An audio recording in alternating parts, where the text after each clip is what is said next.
Здравствуйте, самые лучшие зрители! Меня зовут Полина. Жадность фраера сгубила. Мы же рукодельницы, ничего не можем выкинуть. Накопились кромки от тканей. Вот почему отрезают кромки. Потому что в них более плотное переплетение нитей. И в готовом изделии они могут дать деформацию. Кроме того, многие производители именно на кромку наносят технические обозначения. Кромки отрезаем с небольшим запасом, так мы их сможем еще использовать. Давно я с ними не работала, накопилась огромная гора. Приступим. Приготовим полоски клеевого флизелина шириной 15 см. И для удобства работы нарисуем на нем линии под углом 45 градусов. Они нам помогут шить ровно. Закрываем уголок кусочком ткани. На него сверху укладываем кромку и приступаем к работе. Шов прокладываем по плотной, обработанной части кромки. Работаем сразу с несколькими заготовками, чтобы лишний раз не обрывать нитки. Цвет ниток нейтральный, золотисто-бежевый. Вы же понимаете, что кромки все очень узкие. Нашиваем их часто. И в результате полотно будет из узких цветных полосок.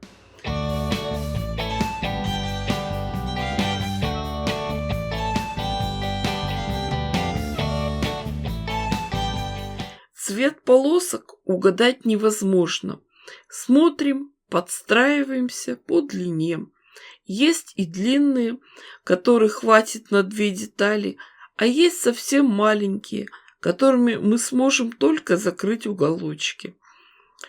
Знаете, когда шью, мысли всякие приходят. Вот почему у нас так мало ценят ручную работу. Раньше ведь ничего не было, а женщина всегда хотела украсить свой быт. Вот и рукодельничали.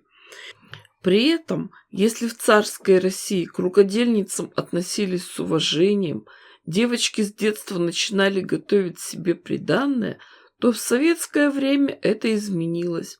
Женщина должна работать на производстве, в колхозе, где угодно. Поэтому и детские ясли были, и сады. И в декретном отпуске мамочки так долго не сидели. А всякое рукоделие и надомный труд швей и портных был под запретом, ведь это не трудовые доходы. Все строили коммунизм, работали на государство. А когда жили натуральным хозяйством, рукоделие было повседневным трудом. Что же здесь такого выдающегося? А сейчас, если женщина что-то делает своими руками, значит, у нее есть свободное время. Ей не надо ходить на работу. Она может себе позволить найти время для любимого занятия. Прекрасно, если это приносит дополнительный доход. Вот за рубежом очень ценят ручной труд. Но мы шьем и рукодельничаем, потому что нам это нравится. Мы же девочки. Нам надо созидать, создавать вокруг себя прекрасное. И детей тоже женщины рожают.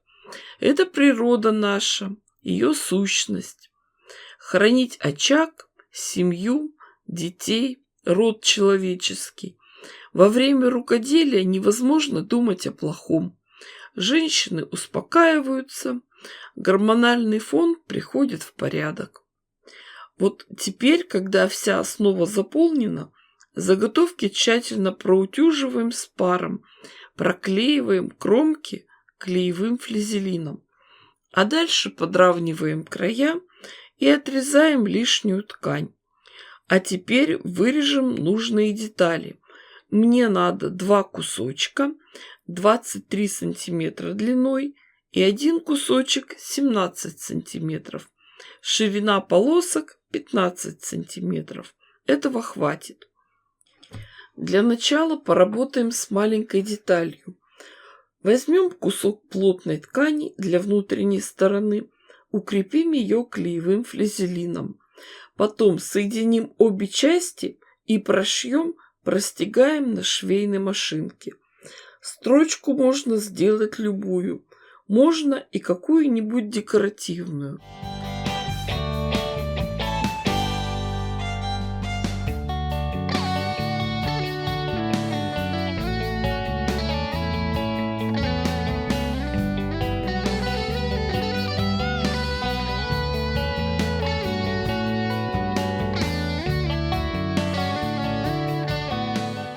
У полученной заготовки подровняем края, отрежем лишнюю ткань и немного закруглим, срежем верхние углы. Потом обработаем край косой бейкой. У нас закругленные углы, поэтому бейку выкраиваем по косой, под углом 45 градусов. Обратите внимание, как мы ее укладываем в закругленной части и как прошиваем прямой угол. Бейку накладываем и пришиваем сначала к лицевой стороне. Такая методика работы описана в старых советских учебниках по швейному делу.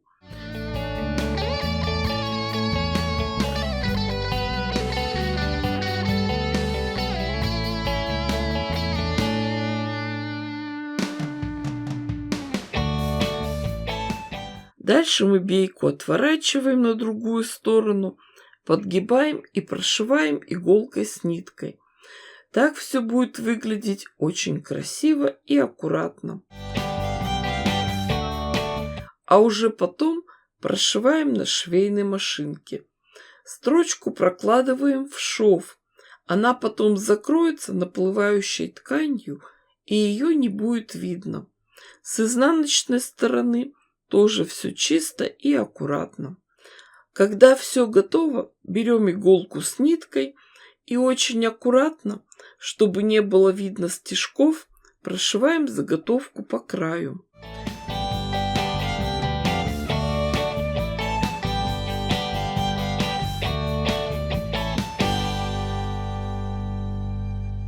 Верх заготовки, не доходя до закругления, оставляем незашитым. И приступаем к работе с двумя другими деталями. Такого же размера выкраиваем еще 2 детали для внутренней части.